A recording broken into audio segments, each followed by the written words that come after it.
Hey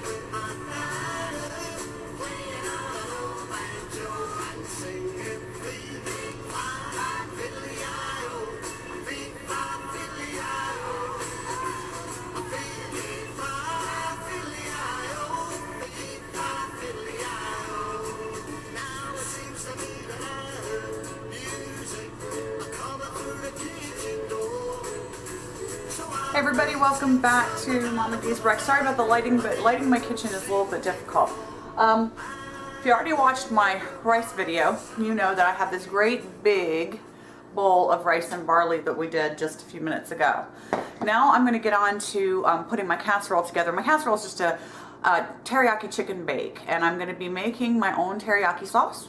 And the ingredients were listed before the video started. I'm going to put them in the down bar with step-by-step instructions. So this is pretty simple to make. I prefer to make my own teriyaki sauce over buying a pre-processed one. One, it tastes better because it's fresh, and two, I know what's in it. So let's get started. First thing I've got is some chicken thighs.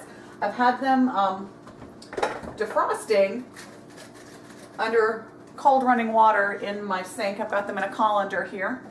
And I'm going to put those into a pot of water, and I'm going to parboil them. I want to boil them for at least 5 to 10 minutes just to get them started cooking. And then I'm going to take them out and brown them before I use them. So let's get that going. The 5 to 10 minutes boil is not that you're going to have it boiling for 5 to 10 minutes. I'm just going to stick them in the water and leave them in there for 5 to 10 minutes once the water gets heated. So let's go ahead and do that. I just have regular chicken breasts, chicken thighs, excuse me. Chicken thighs are extremely inexpensive, and I get them boneless and skinless. I don't find that it's necessary to have all that chicken skin in what I cook, especially when you're not crisping it up. That's kind of gross. It gets rubbery. So I'm just going to put my chicken thighs in the water. The pot is on high. Let me wash my hands here. Anytime you're working with poultry, anything really in the kitchen, make sure you wash your hands between steps, because that cross-contamination is going to be really bad. Bear with me, I'm a little limpy today. I had physical therapy, and so I'm really hurting. I'm going to have to pull a chair in here in a minute. Okay, so I've got that going in the water. To that, I'm going to add a little salt, just because it adds a little bit of flavor, and it makes the water boil at a higher temperature, so interesting. I'm just going to have that sit there and cook. I'll go ahead and put a lid on it. And once that starts boiling, I'm going to leave it for an additional about 5 minutes. And then I'm going to take them out and brown them up, and I'll show you what I'm doing then. Okay, so the chicken is boiled. I'm going to go ahead and drain that.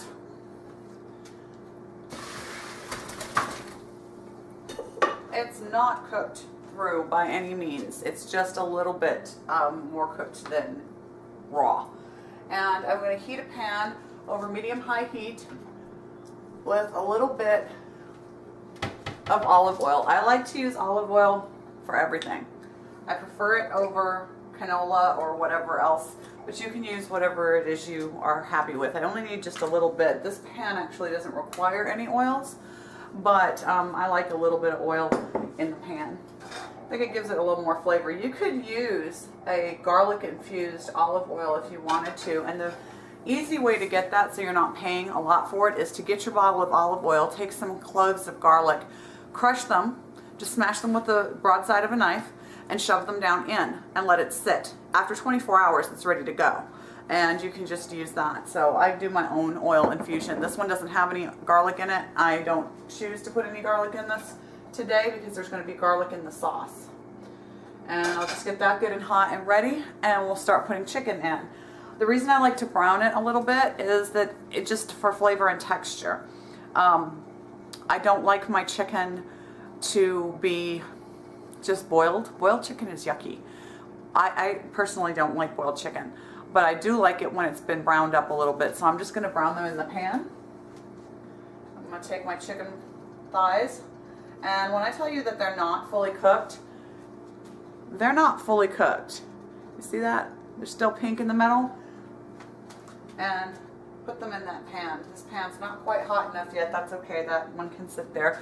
I always wear an apron because I like to wipe my hands off on it and then change them out. I have quite an apron collection. I'm kind of big on those. Let's get this to heat up so I get a good sizzle and sear on all these little chicken bits that I'm putting in. Now open up the thighs so that you get a nice sear all over them. Now these are a little hot, so I'm burning my fingers a little bit. I have asbestos hands. I worked in kitchens for a very long time. I was a trainer for a large restaurant chain for very many years. And so I've kind of gotten used to the heat with my hands. Also with my condition, my nerve endings are all totally backwards, so I don't always feel it. I have to be careful that I don't burn myself. It's starting to sizzle up nice for me now. Get that in there. And again, I'm not worried about cooking the chicken all the way through. I just want it browned because it's going to go in the oven in a little bit and get that sizzling. Wash my hands again. I go through a lot of dish soap. I don't keep hand soap in my kitchen. Dawn is just fine with me. It gets everything off. Gets my hands getting clean. And we're just going to brown this chicken. You guys know how to brown chicken. How to tell when it's got a nice little crust to it, a golden brown. That's where I like to take my chicken to. And when that's done, I'm going to show you how to make the glaze. So here it comes. Okay, so we're going to have a little bit of a different camera angle so that you can see what's going on here. I've got a pot to which I am going to add 2 tablespoons of cornstarch. Now this is a rough estimate because I'm not using measuring spoons. Why? Because you know what? We shouldn't always have to. So that's about 2 tablespoons. Now if you want to be more precise with it, you go right ahead. That's okay. I need some cold water, and I'm going to need 2 tablespoons of cold water as well. So I'm going to use this spoon and just get water from the tap. 1. So a little bit more. About 2 tablespoons of cold water. And then to that, I am going to add the sugar. I'm going to use just regular white sugar. I need a half a cup of white sugar. You could use brown sugar. It's going to taste a little bit different than if you used regular sugar. So I'm making a double batch. So a full cup of white sugar.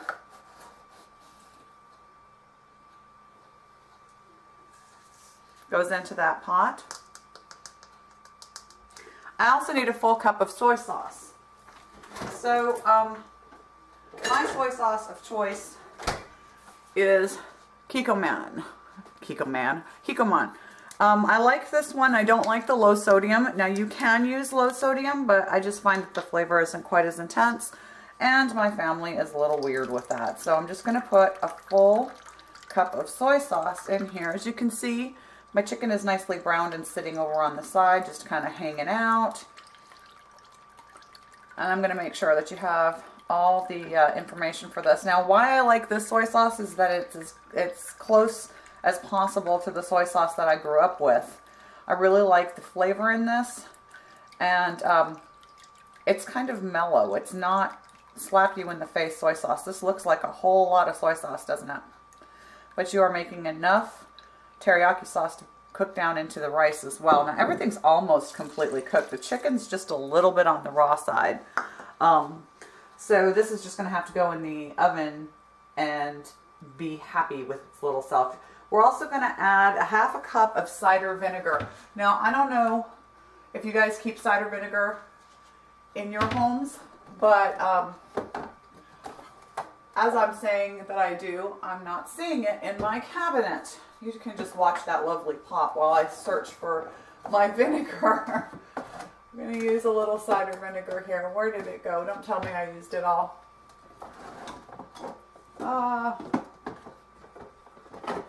think we may have a problem here. Now what I'll do is I'm going to use some balsamic instead. This works just as well.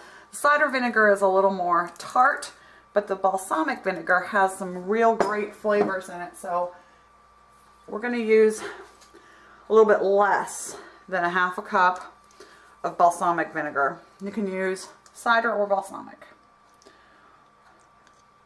Yeah, that smells pretty good. And we're going to pour that in there. All right, to that, we are going to add some garlic and ginger and ground black pepper. Now, I use garlic that has been minced already. I know you guys are seeing a lot of just the pot, and I just shattered my garlic all over my floor. So we're going to stop right here. Okay, so the garlic crisis has come to a head. I managed to drop it coming out of the fridge and smash it all over the floor. So my house now really smells strongly of garlic. And since now I don't have any minced garlic, we're going to use garlic powder. You're going to want to have 2 cloves of minced garlic. Most of these little bottles will tell you how much equals what you need. This one in particular does not. But we are big garlic eaters here, so I'm just going to pour garlic on it. Next ingredient is ginger. Now I buy my ginger ground. Love it. And I'm going to need to put about a teaspoonful in there. So let me find a spoon that will fit down in my jar and get some ginger out. That's about a teaspoon. That works for me.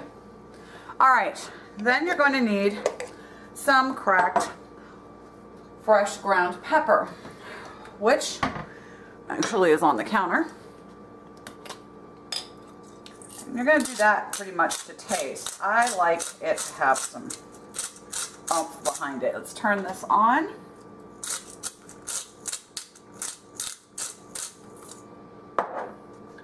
And get this going. So, this is going to cook down to make a nice teriyaki sauce. It smells fabulous. I wish you could smell this. And I really wish there was minced garlic in it, but the minced garlic has died a terrible death. Part of my problem too is that I lose grip. I can't get a grip. And so this kind of thing happens. I drop a lot of stuff. Hopefully I won't drop this going into the oven. Alright, so I've got this going, and I'm just going to cook this until it comes to a boil. Once this comes to a boil, it's going to become very thick. Between the sugars and the cornstarch, it's going to get nice and thick on you. So I'm going to let that sit, and I'm going to prepare my platter or my baking dish for my chicken, which is way underneath here. Now, if you watched the rice video, you know that I already made some barley and rice. So I'm going to take that in an ungreased dish that's been sitting for a minute to cool, and just break this apart a little bit and make sure that the barley is mixed in with the rice. And I do a lot with my hands. One, it's therapeutic. Two, it's the best way to mix anything. So mix your barley and your rice together nicely and spread it out on your pan. Now, if you wanted to, you could actually put some broccoli or whatever other vegetable you choose on top of this as well. You notice I cook a lot with my hands. It works better. Keep this stirring up a little bit. I'm just going to lay my chicken pieces on top, sort of everywhere. Break them up a little bit if I need to, open them out, to cover the top of this rice and barley mixture.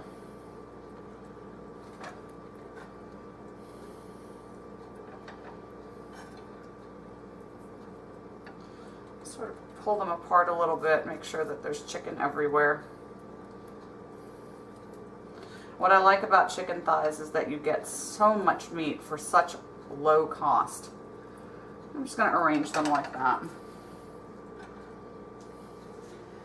While I'm waiting for my teriyaki sauce to boil. Here it comes. It's starting to boil a little bit. And turn up the heat so I can get a good boil on this quickly. Don't be afraid to wait for something to come to a boil. If you need to leave it on a medium heat or the instructions say to do so, sometimes it's because the flavors need to meld together a little bit. So leave it on that medium heat. In this case, it doesn't really matter. We've got some very strong flavors in here with the vinegar and the soy sauce and the sugar and the ginger and garlic. Here we go. It's going to come up pretty quickly. Let me turn on the fan here because I'm getting a whole lot of this right in my face. So right now, my kitchen smells of, and you'll see a lot of steam coming off of this, smells of garlic and teriyaki, which is quite nice except for the fact that the garlic is destroyed and is at the bottom of my trash can. Kind of disgusted about that. My husband's gonna laugh at me on that one. So we're gonna bring this up to a boil, if it ever does. Of course, when you're filming, it's not gonna want to. And you're gonna notice it starts to thicken, and here it comes. Starting to thicken up. Keep stirring, because you don't want it to be clumpy. When you're working with cornstarch, that can happen quite easily, but I've noticed when I just throw it in the pan and put everything else on top of it and mix it up real good with a wire whisk, I don't have that problem. Here it comes. And you're just going to wait for that to thicken up. It takes a few minutes boiling it.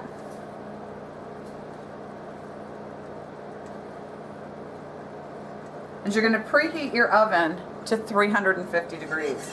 I'm not doing that right now because it is 3 o'clock. And I want dinner at 6, so what I'm going to do is get this all ready to go into the oven and then cover it and put it in the fridge. Another reason that I like the chicken almost cooked is that we're going to put something hot on top of it and then be putting it in the fridge. I don't want the bacteria to grow. So actually the chicken's pretty much cooked through at this point. You'll notice it starts to get thicker and thicker. When it comes to a consistency that you're happy with, it's done.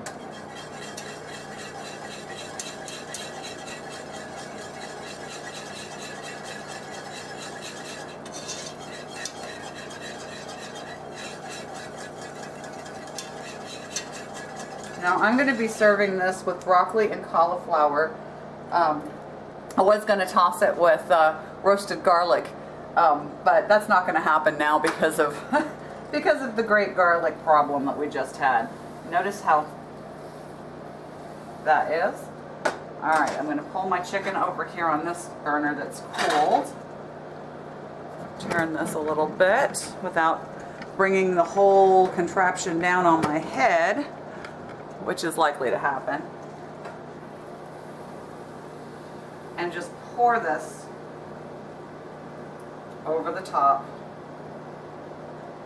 of the rice and the chicken. Trying to make sure that all of the chicken gets a nice bath in this sauce. It smells fantastic, I gotta tell you.